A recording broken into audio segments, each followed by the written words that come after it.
How these drones are keeping Europe out of the Russia war.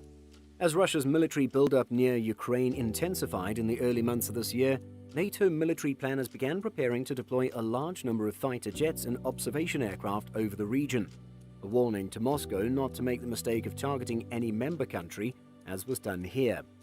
Several weeks before the war, politicians and commentators were split on whether Russian President Vladimir Putin would order Russian forces to attack Ukraine. However, from a military standpoint, the forces gathered around Ukraine appeared to be geared precisely toward that goal.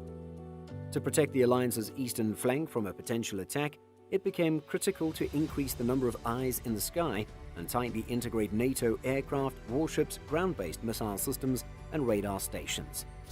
Welcome to Drone Zone, the channel that brings you the latest, most exciting news and info about drones.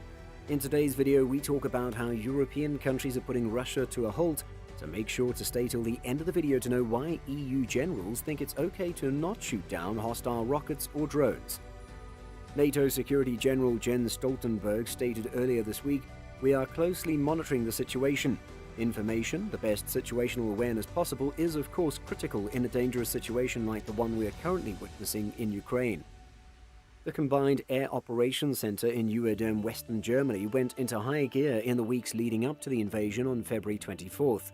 A few dozen military personnel are now in charge of managing up to 30 aircraft in the sky, stretching from the northern tip of Norway to the southern tip of Slovakia. Patrol planes are diverted from their normal routes to keep an eye out for suspicious Russian planes from an underground bunker in the middle of peaceful farmlands. Jets on a 15-minute standby are routinely alpha-scrambled from locations across Europe to intercept unidentified aircraft within NATO airspace. On any given day, more than 100 aircraft are in the air, dispersed among the nearly 30,000 civilian flights that take place over European skies. A NATO fleet of early warning and control planes, including 6 Boeing E-3A surveillance planes, is assisting in the creation of an air picture that will be distributed to all member countries. Despite the fact that these eyes in the sky do not fly into Ukraine or Russia, they have the ability to see beyond international borders for up to 400 kilometers or 250 miles.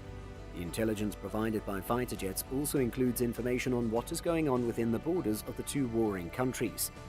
These assets are sometimes transported as far as western France, where they are refueled in mid-flight and can patrol for about an hour before being forced to return. Due to the alliance's fear of being drawn into a larger conflict with Russia, all of its member countries strictly adhere to its borders and airspace. According to Major General Harold Van P., commander of NATO's base in Uedem, "There is always a fog of war, and we don't want NATO assets close by because you could suffer some losses even accidentally." The Kola Peninsula, located near Russia's and Norway's high northern borders, the Gulf of Finland, which approaches the Russian city of St. Petersburg, and the skies surrounding Russia's exclave of Kaliningrad, located between Lithuania and Poland, are the most vulnerable areas for unidentified planes to strike. Cruise missiles, such as those launched by Russia last month against a military training center in western Ukraine near NATO member Poland, can be tracked using computer screens by NATO personnel.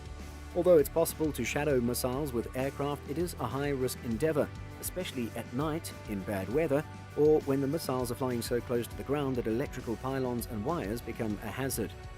Before Van P will consider going after a threat, he says, "We have to be satisfied that there is a serious threat." Drones flying outside NATO airspace pose a less obvious threat to NATO airspace. According to military officers, Russia is using powerful electromagnetic devices to jam communication, which can cause remote-controlled aircraft to malfunction.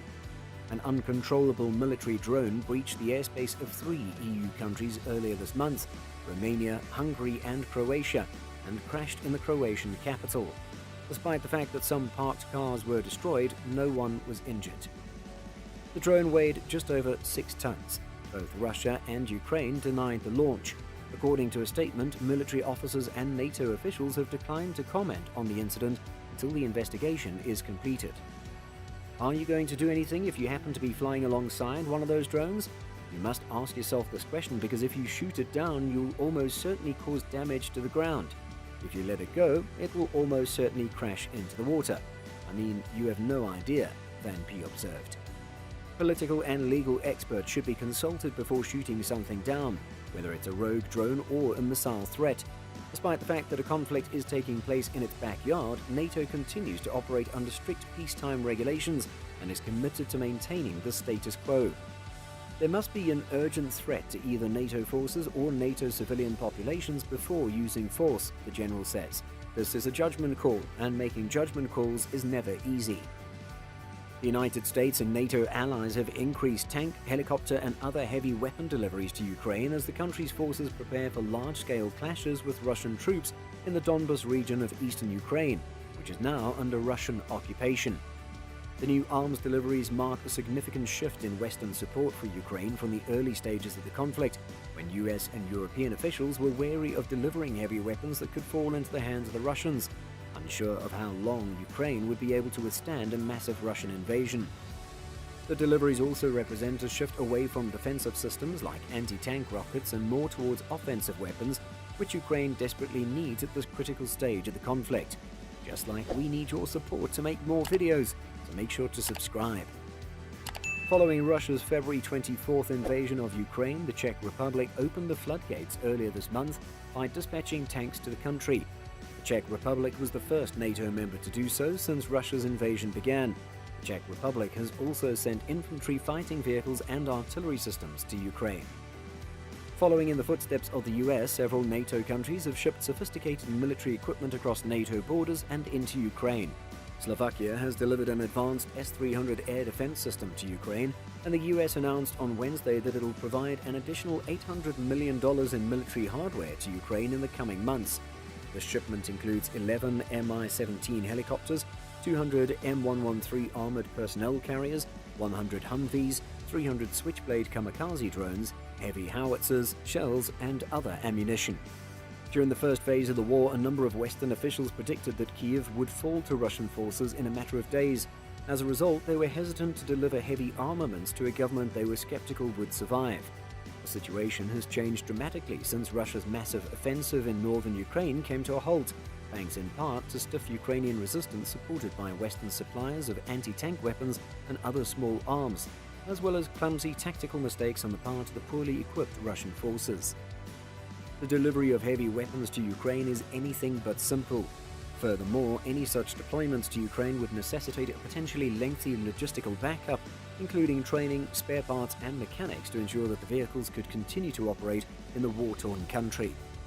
The tank is not just a rented car, says Ben Hodges, former commanding general of the United States Army in Europe.